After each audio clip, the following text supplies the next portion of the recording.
Hey guys, so today is the third and final video of my three-part series, My Journey into the Orthodox Church. In the first video, we talked about foundations in my childhood. In the second video, we talked about digging deeper in the wrestling that we had and left off with my marriage is falling apart.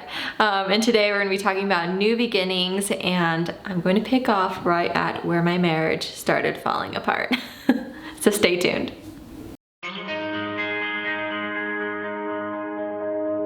Too many days in the darkness without a glimpse of the light. Running tired and broken and scared, but I swear I'll never give up the fight. I see you broken and beat, head pulled down over your eyes. Every part of you wants to surrender, but darling, you were meant to survive. With every start. Hey guys, so welcome back. I know that my exit on this last video was a little bit dramatic with me thinking that my marriage was falling apart, but today it gets much better. Obviously Noel and I are still married, which is the good news, right? So let's see. I was telling Nolan that he had to remove his icons. He was, jumping right in with prayer routines and all this like weird stuff that I was like, I don't know what is going on. She says it like she was so nice. She was not nice at all. It was very mean. It was very mean. So I also have to tell you on like this next part too, Noel and I went on our Babymoon for the adoption. The agency was like, okay guys, this is about to get really intense and really rough once you sign these papers for this little boy, so go on a Babymoon. While on our Babymoon, we discovered that we were pregnant with Hudson, our oldest. So this next whole part, I'm pregnant, 9 months, I'm going to end with being 9 months pregnant. So if that helps like open the eyes of also that I was super hormonal on this next part. Anyway, so Nolan starts attending more and more services, and he finally tells me like, look, I don't really want to go to Mill City anymore. I would like for you to start attending St. Spiridon with me. And I was like, okay. I was really hurt and I was really confused on what was going on.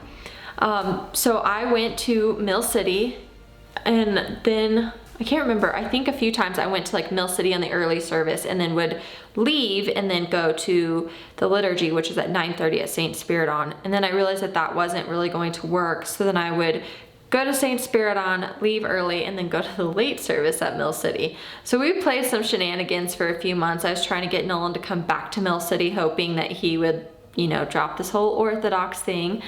And I can remember being at Mill City one time, and a friend of ours who is now Orthodox as well, he came up to me and he's like, hey, where's Nolan at? And I was like, he's at that Orthodox church. And he's like, oh, cool. And I was like, no, it's not cool. We laugh about it now, but he was just like, you were a little dramatic, Amanda. And I'm like, I know. So, Nolan is just like attending all of these services. Finally, he's like, no, I really think that this is where we need to actually go. Every time I went to the liturgy or any of the service, I was weirded out. I did not know what was going on. I was like, this is not okay. Like, this is going against everything I was taught. Like, they're kissing icons and they're worshiping idols and they're praying to Mary, and like, what's going on? There's all these like bells and whistles and smells and the frankincense. Oh my gosh, it was so intense. It was making me sick. I can actually remember the first liturgy I went to. I don't remember how many months pregnant I was, but I was like super nauseous. We had stopped at Starbucks, which is, a typical like Sunday morning routine. Grab your coffee, bring it to church with you. So we go and we get coffee, and it's only like 5 minutes from the coffee shop to liturgy. And Nolan's like, oh, you have to leave it in the car. And I was like, what? And he's like, yeah, you can't bring your coffee in. And I was like, no, I'm bringing my coffee in. And he's like, no, you can't do that. It's rude. I was so irritated, so I leave my Frappuccino sitting in the car and go in, and I'm super upset the entire time. Obviously my Frappuccino is like melting in the car now. But also it was for Orthros, which is the service right before liturgy starts. So it's like more of a slower prayer service. And I'm sitting there thinking like, why are we here? So I have my scarf, like, it was cold outside, wrapped around my face as much as possible to like block out the smell of the frankincense. And I kept just like leaving, coming back in and out. Finally I was like, nope. And I just walked out. And there was this little bench on the outside. So I must have left closer to like 9:15. So maybe about 10-15 minutes before liturgy starts. And Deacon Mark, who is our deacon, he comes out of the building to check on me. And he's like, are you okay? And I'm like, yes, I'm fine. The incense is making me sick. Like, who is this guy? Why is he being so nice to me? Like, and he should be up there doing his little routine, right? So I have to like tell this part of the story with my theatrics because that is literally how dramatic I was. And so he goes back inside. Meanwhile, everybody starts showing up for liturgy, and every single person, I'm not like lying, I'm not making this dramatic, like every single person that walked by me walking into the church was just stopped to ask if I was okay. I'm like, hi, I'm so-and-so, are you doing okay? Do you need anything? And I was like, I'm fine. And I can remember being so irritated, like, why are these people so nice? I don't want to like them. I don't want any of them to be nice to me. It'd be easier if everybody was just rude and ignored me, and then I can be like, see, we don't belong here. But that was not the case. Everybody was super nice. So Father Evan, our priest, he was just like, okay, let's, let me talk to Amanda. Let me figure this out. So he coordinated a meeting with me. And I literally had a 100 question document I had written out, like, what about this? What about this? Why do you worship Mary? What's the big deal about this? Aren't you not supposed to be kissing icons? Aren't you not supposed to have idols? Aren't you not supposed to do all these things? Because I thought that I knew better. So I show up to this meeting, and Father Evan, before we even like jump in, he's like, okay, so Amanda, tell me about you. Tell me about your family. Like, what's your story? And I was like, okay. So I start telling him my story, and he's like, okay, hold on. Because my family tree is like really messy with like divorces and, all these different things, siblings from a bunch of different people. So he grabs a piece of paper, and he is literally like writing out my family tree just so he can understand like what my life looked like. And it just like shocked me to the core, kind of being like, wow, this guy really cares, and this is weird, but okay. And I can remember being like, letting some of my guards down, like, okay, he's genuine, he's nice enough. And so I think maybe that entire meeting lasted like an hour or so, and we got to one question. Not because of my family tree, but just because like, I don't remember what the first question was, but whatever it was, the answer was so deep, and it was just like so rich. And it was about Mary and why she matters so much, and you were pregnant, and it was a powerful story. Sorry, I remember. No one remembers. So yes, it must have been about Mary. I remember the question, what's the big deal about Mary? That is literally what I asked Father Evan, like, what's the big deal about Mary? And he chuckled at first, and his response was, well, God did choose her to birth the Son of God. And I was like, okay, fair point. And then, he just went in. But the answer was so deep. I was pregnant with Hudson, and everything that he was describing was connecting with me and like my soul level. Like, I was just sitting there crying, and I was amazed, like, wow, this is really deep. And so the more meetings that we had, the more in depth these answers got. And we never made it through my 100 list question. I don't even know if we made it to question 20, because at some point I was like, we could spend a lifetime and never have the full answer to this. We can never dig deep enough into all of the different variables and the impact that this one thing had. He was describing Bible verses, and the translations were a little bit different. And so like the other translations and really like what they meant. And I was just like, every time we had a meeting, I was crying because I'm like, oh my gosh, this is what we've been searching for.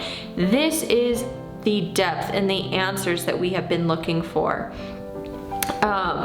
So while all this is going on, I am still just like, I don't want to be Orthodox though. Like, I love Mill City Church. We helped plant it. We have so many friends there, and like, you know, that was like our home. It was our baby, and I really was like excited to have our son and like take him there.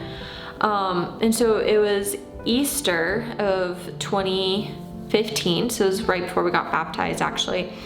I think we had made the decision maybe, but I don't remember. So anyway, it's Easter. It's early April. And we go to the Good Friday service, I think, at Mill City. And I can remember feeling completely gutted. I went home and crawled in bed and I cried so hard. We had been attending liturgy and Mill City, so we kind of had both. But then, like, as I got more pregnant, it was exhausting. So then I started to attending more liturgy, less Mill City. So this was kind of like the big, like, oh, we're going back to Mill City. This is going to be great. We get to see everybody. We go to this Good Friday service, and it felt empty compared to the liturgy, which is like rich, and there's smells and there's prayers and there's like so much going on. Going and just like singing a few worship songs and it being the same service that I've heard 1,000 times about how Jesus loved us so much he died on the cross for our sins. I was so upset at the transition because I didn't realize that it was happening, and I didn't want that to be the case. Like I said, I loved Mill City. It was our baby, and so now all of a sudden it was like there's nothing left for me here. And so that was when I finally was like, okay, Father Evan, we're going to get baptized. And it was a joyous event. It was, I think, the first time that I was like, okay, I'm fully committing to this new path and this new journey, and this new life.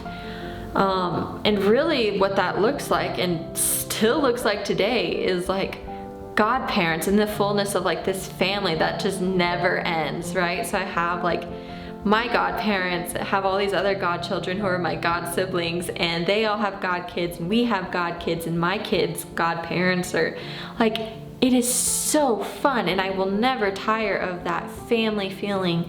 And all of the services, gosh, there's so many services, especially with like Lent coming up and Pascha, you know, it's just like, I could spend the rest of my life trying to understand the depth of every single one of these services. There would not be enough time, I don't think, to understand all of it.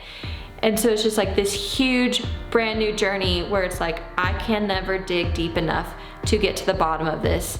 And it is wonderful. It has just been a very fun journey. My friends now love to laugh at me as my little attitude back then, you know.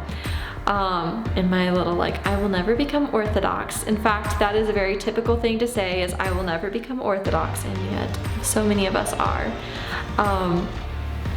I do have to say this really quick too. Nolan handed me a book called Facing East, and it's by Frederica Matthews Green. And I opened up, I can't remember if it was like the first chapter, the first page, I believe it is. And she's talking about attending a Vesper service, and she's standing there and she's like, and all I can think about are my feet. They hurt so bad and I'm not allowed to sit down. Why do we have pews if we're not allowed to sit down? And I was like, oh, thank you. She gets it. Like, somebody has finally like pointed out the obvious here. But anyway, all that set aside, I love Orthodoxy. The journey has been so fun. It's never ending. Like I said, probably for the rest of my life, I will be digging deeper into this faith. So that's where I'm going to leave you. I'm really excited about some upcoming videos and to share more with you. I hope you enjoyed this 3-part series. If you haven't watched the other ones, go back and watch them right now. And as always, subscribe below because I want you to see more of this content. Hope you all have a great day. Bye.